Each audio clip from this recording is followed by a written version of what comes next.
আসসালামু আলাইকুম ওয়া রাহমাতুল্লাহি ওয়া বারাকাতুহু। সম্মানিত দেশবাসী, বিশেষ করে আপনারা জানেন যে ক্যান্সার হলে মৃত্যু হবে। আমরা বলে থাকি ক্যান্সার হলে মৃত্যু হবে। সেই কথার কোনো ভিত্তি নেই। আপনারা ক্যান্সার গবেষক doctor SM. Sarwar YouTube, Facebook, Google, টিকটকে সার্চ করলে ৫,৫০০ এর ঊর্ধ্বে রোগীর সাক্ষাৎকার পাবেন যারা সুন্দরভাবে সুস্থ হয়েছেন। বিশেষ করে মজিদপুরের সিরাজ মিয়া কমিশনার, যিনি ক্যান্সার হওয়ার পরে উনি বাংলাদেশ, ইন্ডিয়া, সিঙ্গাপুর চিকিৎসা করার পরেও সুস্থ হন নাই এবং উনার ওজন ঠিক ২৫ কেজির মতো পেয়েছে। আমি চিকিৎসার সময় সবাই বলেছে উনি আর বাঁচবে না, মারা যাবে। আল্লাহর অশেষ রহমতে আমি চিকিৎসা করেছি। কিছুদিন আগে ওনার বাড়িতে দাওয়াত খেয়ে আসছি।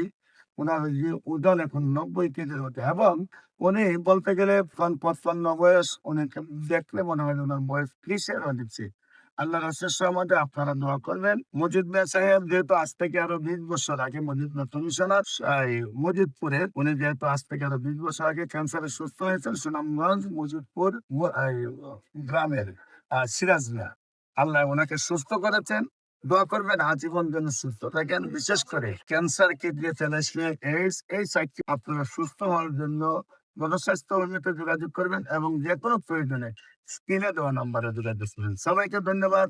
আসসালামু আলাইকুম ওয়া রাহমাতুল্লাহি ওয়া বারাকাতুহু।